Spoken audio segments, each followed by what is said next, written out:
Hey everybody, and welcome back to the show. This episode is with Robyn Miller Brecker, who was someone who's introduced to me by another guest. And in this way, which is something I do sometimes, I totally just wung it, wang it, where I didn't do much research beforehand. I looked her up the morning of the interview and actually was a little bit skeptical when I saw what she was doing, and maybe something about her voice. Maybe this is really about prejudice and me seeing kind of the externals of what she was doing and being a little turned off. And then, but also hearing the message and being like, oh God, finally somebody who speaks my language. And I came into that interview pretty mixed and just had my heart and my mind blown away. And so we get into amazing content about meaning, about intention, about gratitude, about what it's like to build an organization, like a business in the world, where those things are always at the core of it and we don't let go, which she's done and is going to do again. So incredibly valuable content, but for me, perhaps the most valuable experience, the really lasting message is about that prejudice, and that every person we go to, whatever our preconceived notions are, those are our thoughts that have to do with our history, have nothing to do with that person. Like in the 4 agreements, we're all in our own dream. And I was definitely in my own dream until the moment I dropped in that conversation and realized like, oh, this is reality. And this person is this infinite, beautiful, complex gift that is going to show me so much light and give me so much wisdom. So that was my journey. I have no idea what your journey is going to be like, but here I am offering you the opportunity to go on it. So step forth.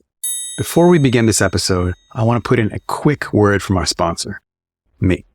We got the name for this podcast from the mission of Momentum Lab, our coaching program. We are both incubating the next generation of heroes and the next step in the evolution of consciousness. If you listen to the show, you're already a part of that process. Thank you. So if you haven't already, sign up for the newsletter to get insights, tools, and inspiration on living a purposeful, visionary, and impactful life.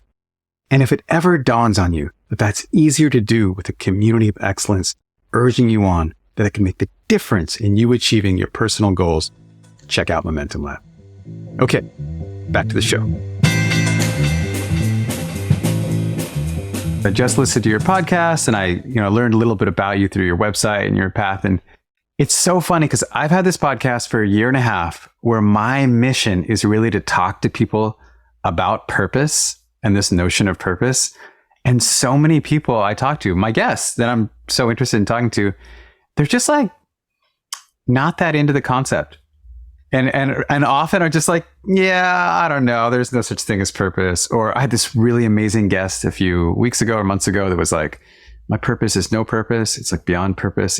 People are always just kind of, they're doing things their own way and they're kind of messing with me. But I feel like you actually are interested in talking about purpose in a way that many people are not. Yes, I really, and I feel like I've made it really my purpose, and I feel like it is my purpose. I feel like this is part of why I'm here, is to help awaken others to their purpose. 1,000%. So, yeah, that's like it's for me. I am fulfilled when I see that aha in somebody else as to, oh, that's what that means. And this is where I should go. It's that sense it's that sense of being in line and aligned with exactly where you're supposed to be, and know that you're following something bigger in terms of moving forward. Mm-hmm. When a job doesn't feel like a job to me, and to me, it doesn't actually have to be a job. Purpose does not actually have to be a job. Yeah. It's not strictly in the vocational category. No, it is not. It is not. So, and I feel like I've always had that knowing that there was something bigger going on. And for me, I uncovered that following different threads and intuition, which I didn't know at the time was intuition, and which led me to then work with and for Oprah. And with that happening in my life, and then being at the center of really what I like to say, I was like the hub of a very big wheel, because I got to work with everybody that came through the Oprah show doors, and then O Magazine and her philanthropy, because I helped to oversee Oprah.com. And nobody knew at the time that digital was going to be like that a website is a very big deal. And that it's a 24/7 thing, and that then it could extend to all these in these other ways and interact with people in a much more even more intimate way. And so wait, can I just ask you a question about Oprah? So I'm gonna reveal something here that my listeners are probably not going to be surprised by, but I mean, I know who Oprah is. I've seen her picture, but I don't actually know anything about. I know she's a big deal, but I don't know, like, what is the role? Like, what is the thing with Oprah? Like, what does she do? Why is it so significant? Why are so many people like? It's a big part of our culture that I know nothing about. So, like, what's the contribution? Like, what am I missing here? Like, what's awesome? Because I just don't know about it. I think what she has done in our world is she elevated conversation and topics, everyday topics, things that were relevant, things that were being talked about in maybe your local communities. And she was able to put that on a national level when she had her talk show. And so to me, she became the voice, at least of America. You know, she became the place to turn she became the place to turn to have your pulse on what was going on at least in America, what was being discussed in homes, whether that had to do with purpose or your family or your finances, as well as then there was also this balance of fun, right? So if there was a major movie coming out with a major movie star, you'd most likely see them on the Oprah show. But to me, she served as the conduit for conversation and resources for people who felt stuck in all areas of their life. And so we weren't in a place at that time during those decades where we had the same amount of choice in what we watched. And so because of that, really, it was a time and a place thing, and she would even say this, because there weren't, thousands of options for you. You only had a few. The amount of people that were watching the Oprah show on a daily basis is equivalent to like what the Super Bowl is. I mean, that might be a little bit of an exaggeration, but my point is you had all these people viewing at the same time every day. And we're talking, it could be 20 million people, which now you would never, and obviously Super Bowl is much more, but to have that on a consistent basis, to have that platform and then be able to discuss all of these different areas of somebody's life, that gives a lot of power to a subject, power to the people that would be featured, whether that they were everyday people or they were experts at something, right? So that's why a book could become a bestseller overnight, because think about that audience. You can't get that now on a daily basis anywhere unless you're spending hundreds of millions of dollars marketing. Okay. And how is that different from talk shows before, or the contemporary? Like, what else was going on in talk shows that wasn't highlighting people? Yeah, that's a great question too. I think that she herself is unique, right? And I believe her purpose, is part of her special sauce is this ability to connect with people and ask the questions that you, a viewers, thinking at home. And so she's able to ask anybody and get along with anybody of any type of background, whether or not that any demographic. I believe she can find that she can connect on a soul level, and then using her own intuition, really, I believe she was able to tap into like, what should I be talking about with this person? What is going to resonate? What do people want to know? So I think she is special. I think that we all have our own special sauce. That was part of hers. And I think from a talk show perspective, she brought a team together that was interested and authentically interested in helping people on a daily basis.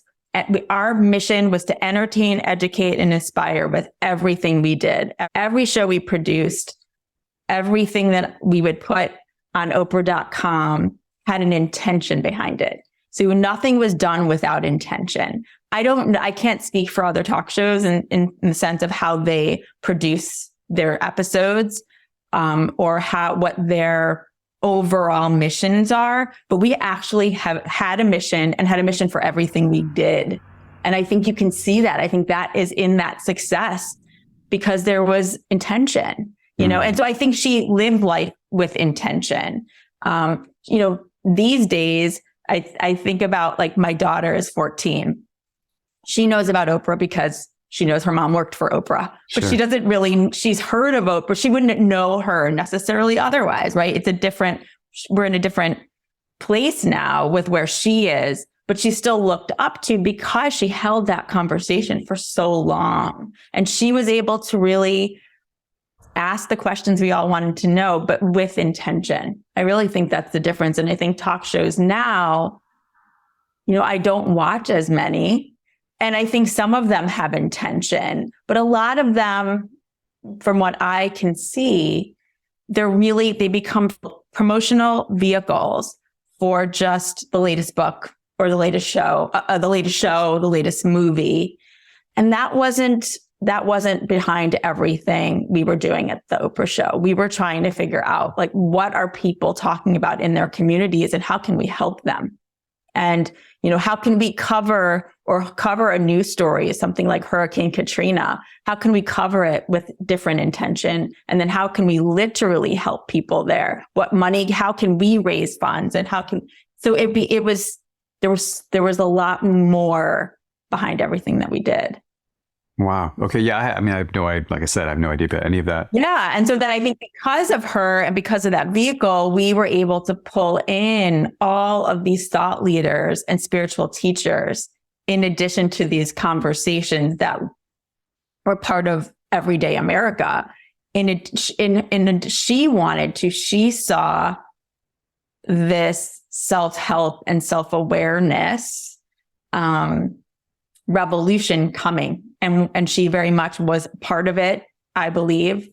And making certain, talking about meditation, talking about that voice inside your head, topics that I don't think most people were talking about, at least in mainstream. She was bringing that to mainstream. And that wasn't something we did every day, but I would say we did it every single week. We talked about soul, we talked about spirit, even when it wasn't popular. And with the lens of not making it strange.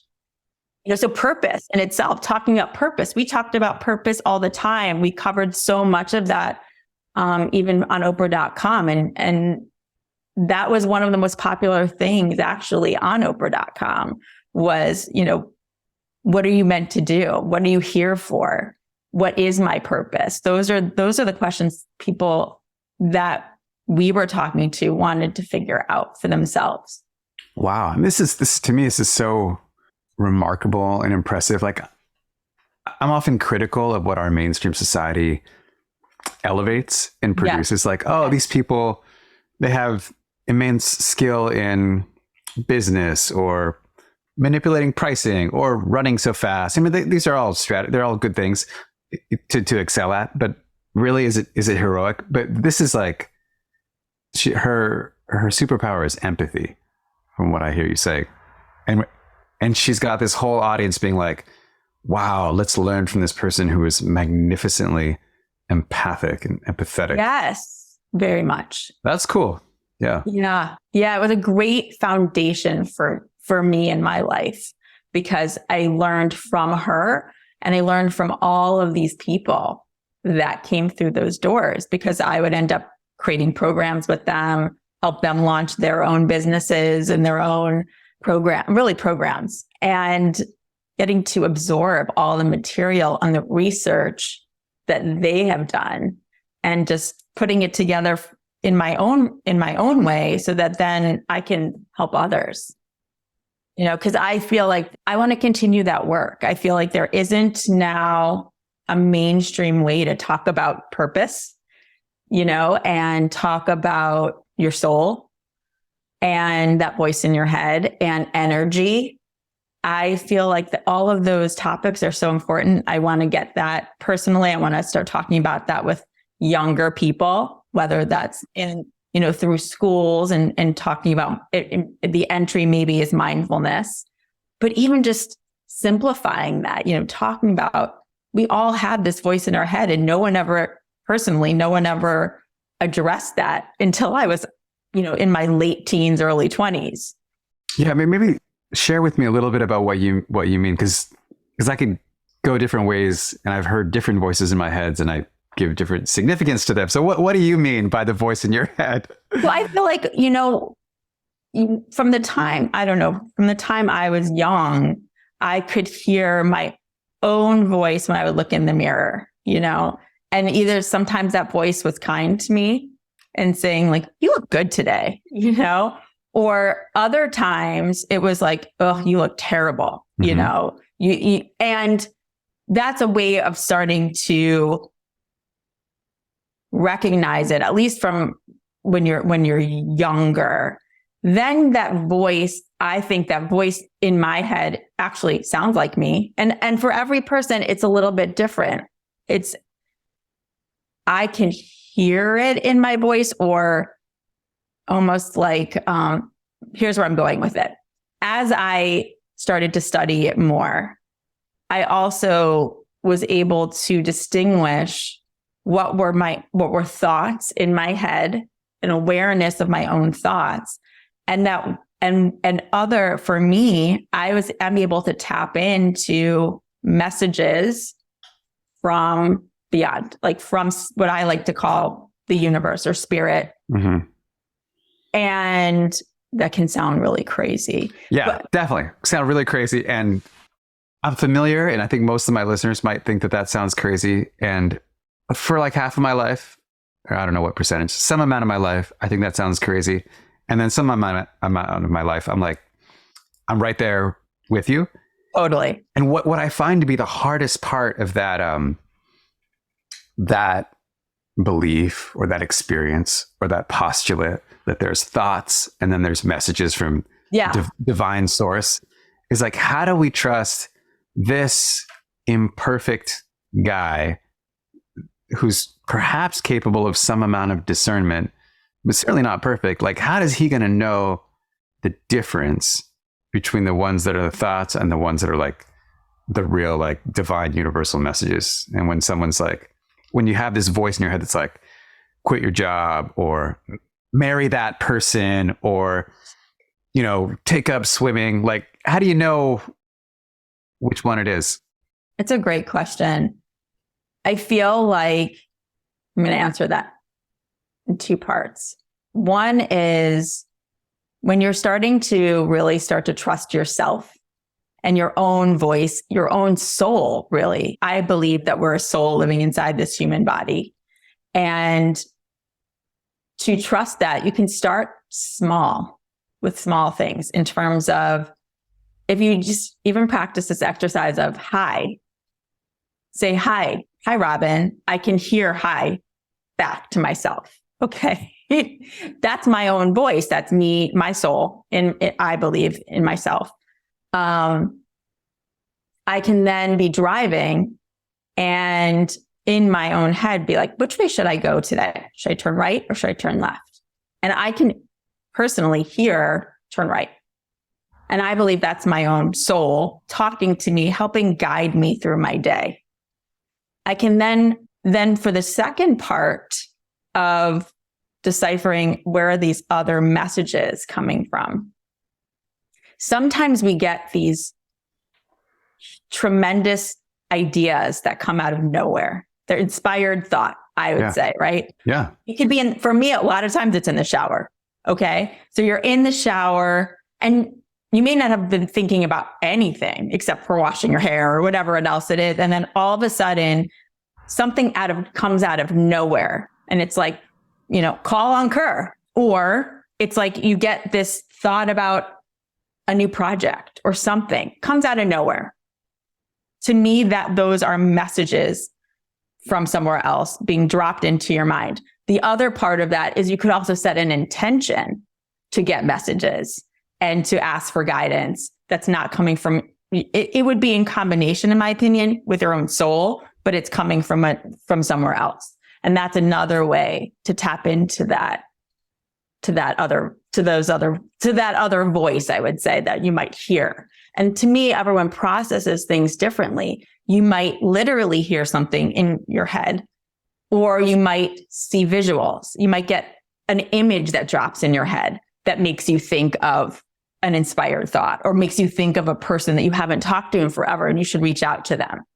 So I think it's starting to understand how you actually even process or see things in your own mind. Does that make sense? Maybe not really, but it doesn't. So here's the thing. You're having this experience. I think we're all having this experience where we have these thoughts that we're aware of, that like, oh, which way should I go to work? And okay, maybe I'll go this way.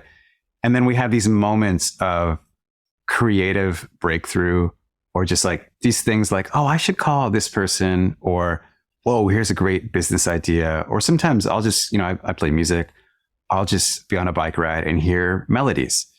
And it's clear that I'm not consciously thinking of the melodies. I am consciously being like, oh, this would be a good time to like try and receive a melody, or try and like focus on something. And then something will come. So that experience you had, I had, I think most people have it. It's unarguable for me. But then there's this other layer of interpretation about like what is from us and what is from the divine beyond. That to me, it seems less, what's the word? Maybe less important. Like there's, some people might say, oh, that's just your subconscious. Yeah, that's true. That's so true. You're right. Whatever you want to call it. Yeah. Like totally. Maybe it doesn't matter, right? Like I don't think it does. Yeah. Yeah. So like whether we want to have like a mystical explanation for it, a psychological explanation, some people might choose to have like a chemical explanation. But the point you're making a deeper point than that, which is this is if I understand correctly, we can and we should create spaces for those other voices to emerge and be respectfully heard, perhaps. Yeah. And awareness, right? Like you hope, to your point, some of it certainly can be explained on a subconscious level too. I would encourage people on a conscious level to start to become more aware of their thoughts throughout the day. And I think that is a good exercise. And to your point, wherever they really come from, just start to pay attention to do you notice any sort of dialogue going on or visuals that come to you throughout the day? Are they inspired thoughts? Are they kind of answers to questions that you're thinking about on an ongoing basis? Or are they negative? Yeah. Right? I think a lot of people have negative, like put themselves down. They don't believe in themselves. There are ways to help that, to stop that negative voice, to start to really believe in yourself more. And so we have that with power within us. So it's just becoming more conscious of it, because I think most of us, or at least I did in the very first part of my life, I was completely unconscious to it. I really was. I didn't pay attention. The whole inner monologue, that whole conversation that's always happening, you were unconscious of it. Kind of like when I was younger. Yeah. I mean, I'm very, now with my daughter, I talk to her about her voice all the time You can imagine if you have me as your mom. But yeah, and talking about, and even talking about purpose, going back to what we originally started talking about. I feel like when you don't have purpose, it's hard to get up in the morning. Oh yeah. I mean, that might be the definition of like what purpose is. It's that which makes it possible for you to get up in the morning and feel good about it. Yeah. Yeah. And then on a daily basis, that may change, right? So for some people in certain periods of your life, that purpose may feel really huge and important. And I put important in quotes. And other times, because it's always important. You're always important. You are important. You are a miracle. So your purpose just to get up and breathe the air. There's a reason you're here. But it may not feel that way. So there's the feeling that you have to attach to all these thoughts into purpose, I think. And so even if you don't feel your purpose at that time is huge, just getting up and being, whether it's for yourself, for your family, for your pet, there's purpose. And so there's always that reason to get up. Yeah. Yeah. I want to go back a little bit to this, awareness of this voice and the kind of self-critical inner monologue. Cause I talk with friends and clients about this all the time. And it's actually an exercise that I often assign. It's like being aware of what's going on to help people see how much we're attacking ourselves, if indeed that's the case. Yeah. Was that something that when you became aware of this inner voice, the whole relationship that we're constantly having linguistically with ourselves in our heads, was that something that was on the radar for you? Did you experience that? I did. I would say for me, it was, I didn't realize until I became aware how much I would look, I'm going to use this example, how much I would look in the mirror and be so critical of myself. Like, you don't look good. You have a zit here. You have this there, that's crooked. Like, and I actually, once I became conscious, I would catch myself as I would go there and change the dialogue in my head.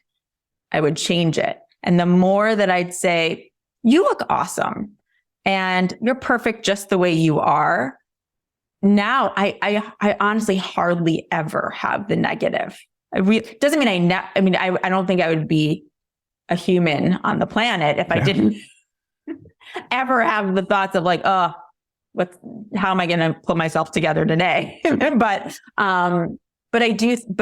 becoming conscious of it and then consciously changing it on a daily basis, multiple times per day, made me much more comfortable in my own skin. Yeah, God, I just love that so much because there's a whole movement in the personal development world that makes the claim that once you do that, then your whole like external life is going to change and you're going to have all this, like, the heavens are going to open up and it's like rain of gold coins. And, that may or may not happen. But what I love, and I think is just so true, and I've experienced it myself, and I love that you're testifying here, is that your own experience of your life, you can change it. Yes. I mean, I know that to be true. And you can really become proud of yourself, confident in yourself, and it doesn't mean that everything changes all at once, but life becomes better. It definitely becomes better because you're happier. You come from a more joyful place, just by being 100% yourself. And what I like to say is I become more of myself every day. I really do. And that's with the good and the not so good. It's, it's a journey. That's why life to me, it is a journey. It's full of the ups and the downs and utilizing these tools. Once I think it's Maya Angelou that says, once you know better, you do better. When you know better, you do better. So once you know these tools, and so you wake up, and I look in the mirror that day and I'm like, and I can change because I have the tools. So use them. You know what I mean? And that goes in all aspects of life. And reminding myself when I get up, when it comes to the purpose, even days where it does feel harder to get up, whether I don't physically feel great or I know I have I'm stressed out. There's a lot going on that day. Coming to me, I just say thank you right when I get up. And then I say thank you for my pillow. Thank you for my house. And just starting my day with gratitude in the smallest of ways for literally less than a minute, it snaps me back into purpose and why I'm here. Listen, we have a choice every day in how we want to show up. And existence is, in my opinion, so much better when we choose happiness, choose joy.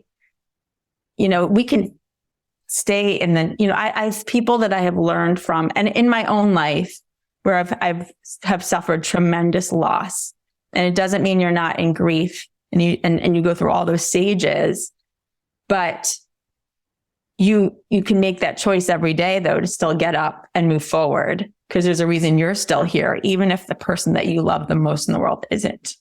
And so I've learned that in my own experience, but then I'm reminded of it by people who've had such, in my opinion, tremendous trauma and loss, but they still get up they choose joy every day. And so if they can do it, I can do it. Mm. Yeah. Wow. Thank you. That's a gift. Thank you. And that's what I'm really, God, I love it. I've had this podcast for a year and a half. This is going to be like one of the first episodes in 2023. And I really want it to be this season. I want it just to be about gifts and for every episode to be like a real offering. And I felt like what you're sharing there is just so applicable. And if we can cut through the cynicism and the layers of like scar tissue that we all have because we've been hurt in these different ways, and just like really take in the incredible beauty of the prescription that you just offered us, it's so valuable. Thank you. It's my honor to share. It really is. I'm so grateful for your platform to share it. I just think that so many people, it doesn't matter where you come from, we all at our core experience happiness, loss, all of that. It's a big, we at a human level all experience that. And so if we can remember that it is this choice. Yeah.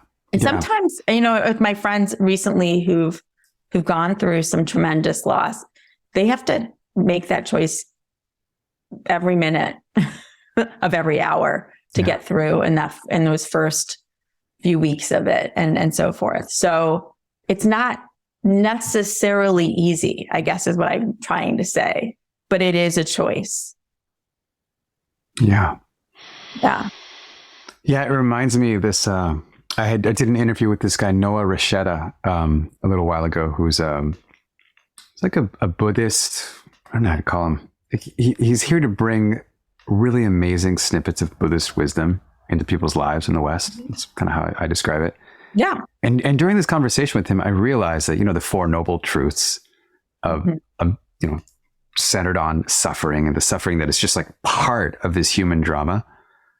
I realized that that's actually one of the most, if not the most unifying force for humanity, that we all have to experience that. We all get sick. We all die. We all get old. We all are afraid of being bereft of our possessions. It's something that we can just connect with every single person, regardless of ideological difference or family of origin. It's just, so true. So like twisted, right? That's like, it's like worse shit. Is that like, that's what's going to liberate us, hopefully, one day. It is twisted. You're so right. But yes, it is. It really is. I mean, that definitely applies to what I'm talking about. Mm-hmm. It does. Okay. So I'd like to hear a little bit about your plan for world domination. Or sorry. Yes, or that, something like that. Like you're in Oprah's lineage in a way, right? And so how are you going to spread this message in a time where I guess like TV no longer has a hold that it did. And there's like thousands of YouTube and TikTok. There are. Yeah. So I have a business partner, co-host, and soul sister, really. We met together. We met working on a project for Oprah. She worked for Discovery Networks, which it's part owner of the Oprah Winfrey Network. So that's how we came together working on a project, because the Oprah Winfrey Network is Harpo, which is Oprah's company, and it's partnered with the Discovery Networks from a distribution perspective. And so we met about 5 years ago working on this project, and together since 2019, we were figuring out, how do we carry on what we don't see out there, which is really a network dedicated to wellness. And so we started out actually working on a television show. Again, this was back in 2019. And before you got the memo about like the death of television. Well, this would be more for streaming platforms, right? So yes, not for broadcast or cable. And what ended up happening is that we really wanted to create a television show that would market a digital platform. So what we like to say, it's like the view and do. So you can be inspired, like what we did for the Oprah show, educate, entertain, and inspire, but then you can go take action, right? Learn, share, experience, integrate it into your everyday life. And then COVID hit. So we had actually come up with some ideas.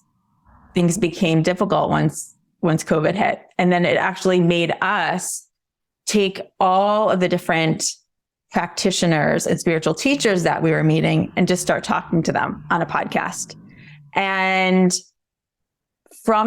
during that time, for me, I was doing a lot of what I like to call, I was what I like to call seeker concierge, or your spiritual BFF, because I had now at my fingertips, because I had had so many different experiences from a spiritual perspective and vetted so many practitioners. People would come to me, and not only was I able to kind of read them, but I was able to hook them up with the right experiences for them in order for them to figure out how to move forward in their lives, whether that was actually finding their purpose or giving them a plan to make transformation in their lives. Mm-hmm. And so that became something I did over the last. So you're like, hey, you need an executive coach over there, but you need an astrologer, and you need to like connect with past lives over here.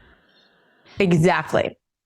And so what my partner Karen and I were actually putting together was potentially a whole database around these vetted practitioners and teachers and coaches, because there are platforms out there that have some of the types of people we've talked to, but they're not necessarily vetted, through anyone. And like in any business, there are people who just aren't what they say they are, and they take advantage of people. And that does not fly in my world. So while we've been doing that, so now I know this will be airing in 2023, I have hundreds of different types of practitioners and coaches and teachers that have been vetted.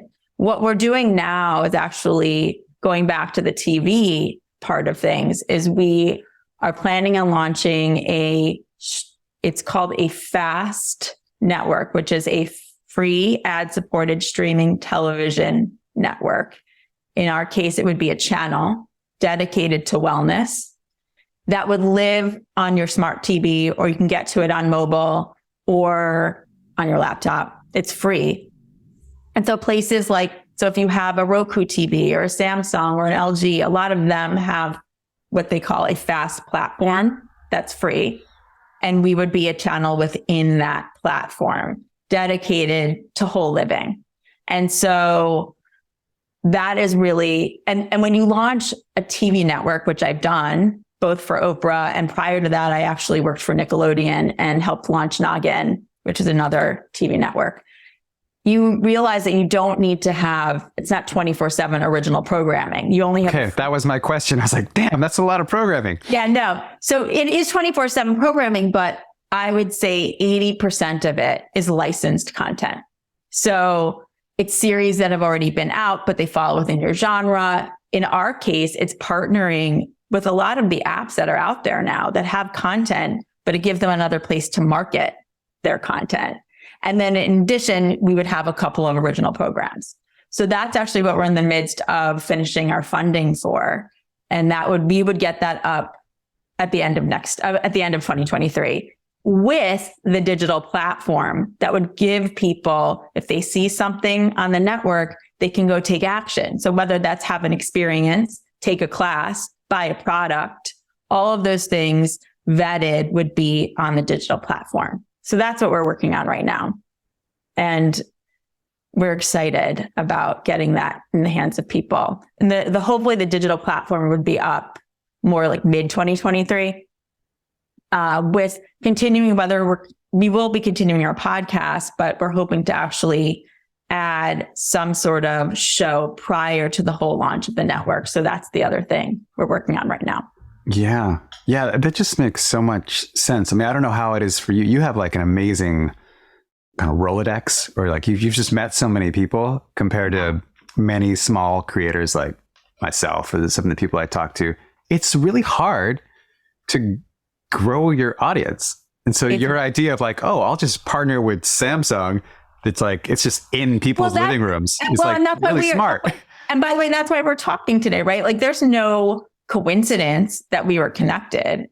You're out there having these conversations to help inspire people as well. You're part of this now, I know, my community. So like we need to all level up together to help as many people as we can. And it comes, I think what's interesting, and we started this conversation talking about where people come from. A lot of people don't come from this authentic place. And I'm not saying that I don't want to make money. I do want to make money, but that actually isn't the first, it's not my priority. It's not my ultimate priority. My ultimate priority is actually getting information out to people. But of course I do live in this real world, and it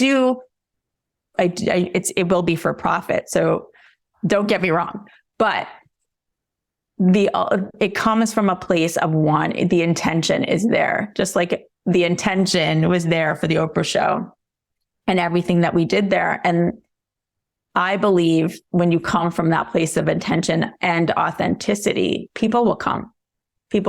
And what we know about the wellness industry is that it will be a $7 trillion industry by 2026. So now more than ever, people want to live better lives, and we need to make it accessible. It shouldn't be exclusive. And that's something that is really important to myself and my partner, Karen. And most of the people that we talk to that are part of our extended team is making this accessible. Finding people at all different levels that look like everybody that, within our world, it's representative. That it's question diverse. of intention that struck me so powerfully when you talked about your work with Oprah, and of course is going to play a huge role in the network you build and any other project you do. It makes sense to me. I've got this like little podcast. I can do my meditation in the morning and my focus, and anytime I choose to interview someone or do a solo cast or read a poem, it can be with this intention for sure.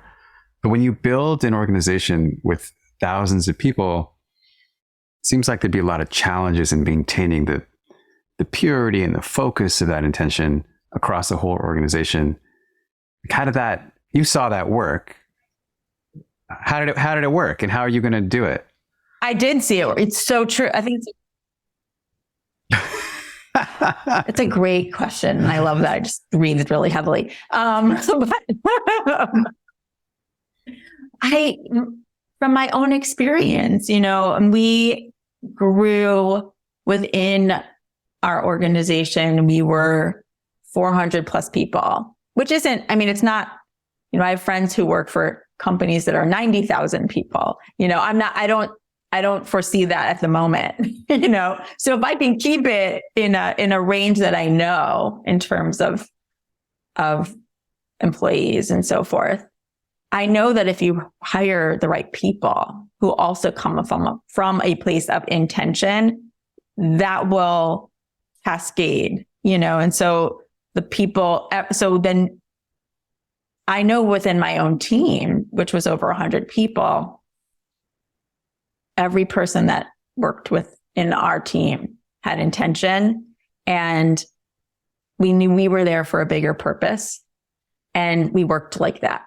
I mean, so I know it's possible, I guess is what I'm trying to say. Will there be mistakes? For sure. Will there be some people that won't, that will start and we figure that out? Hopefully there won't be anything major but I really do believe in that. And there's a knowing, I think, I don't know, in your own world, in your own businesses, when you are hiring people to work as a team, who's going to work and who isn't. To me, it's like there's actually like a feeling and a knowing, and then trust. So to me, it's trusting that in yourself. And I believe even the people that are part of our team now have that, and they have a knowing of who they have within their own teams. And if anything feels off, you have to address it right away. I mean, and I know in my own experience, that's what we'd have to do. Something just, and people go through their own changes while they're working for you. You don't know what's going to happen in someone's life that's on your team. And as soon as you start to see something's off, you have to address it. You just have to address it, right? You have to be on top of it, and you have to be conscious. And to me, it's not just a job. Really, everyone that worked within that organization, and maybe there's some magic to that, but everybody felt that it was more than that. And they were doing something and being of service within our world. So it's approaching it that way. Well, if there's a course you offer on knowing early, I would take it, because I've made lots of mistakes. I definitely do not relate to the fact that you just know from the beginning. I've just gotten that wrong so often.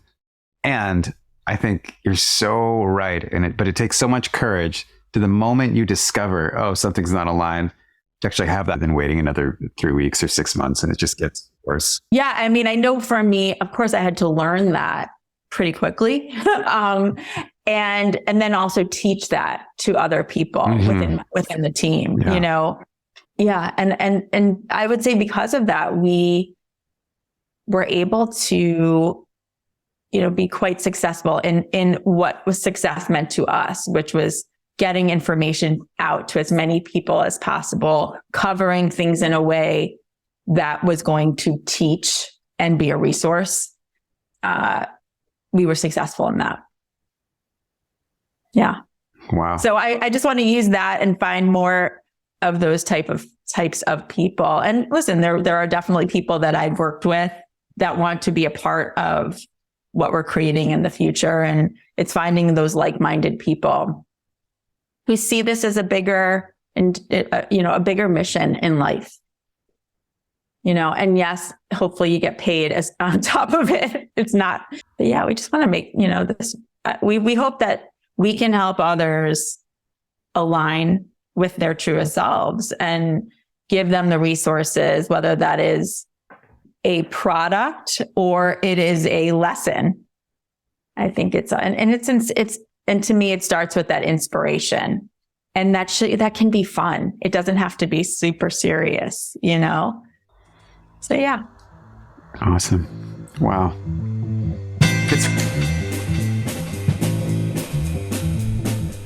Hi everyone, this is Martin San, producer, editor, and sound designer for the 10,000 Heroes Joe. I just wanted to take a minute to thank our guest for joining us, and also thank you for listening. 10,000 Heroes is brought to you by Momentum Lab. This is the team. Pierre does our artwork, DJ Plainview composed our theme music, and I handle all the editing and sound design.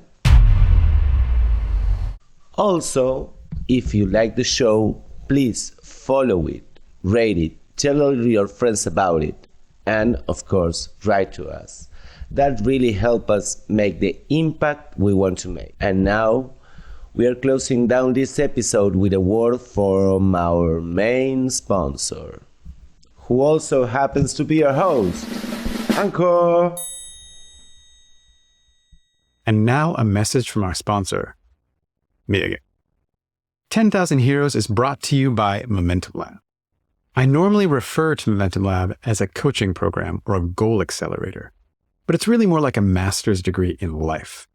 When you join Momentum Lab, we help you get crystal clear on what it is you actually want, who you want to be, what you want to do, and how you want to contribute. And then we get into all the painful details of what has been blocking you this whole time. And then we give you the knowledge, the tools, and the support you need to get there. Sometimes that's a spreadsheet, sometimes it's a mindset hack, sometimes it's a lecture, and sometimes it's a hug. Our only attachment is to your higher self. So, when you're ready to be the next version of yourself, in your business, for your family, or just for your own sense of fulfillment, drop me a line.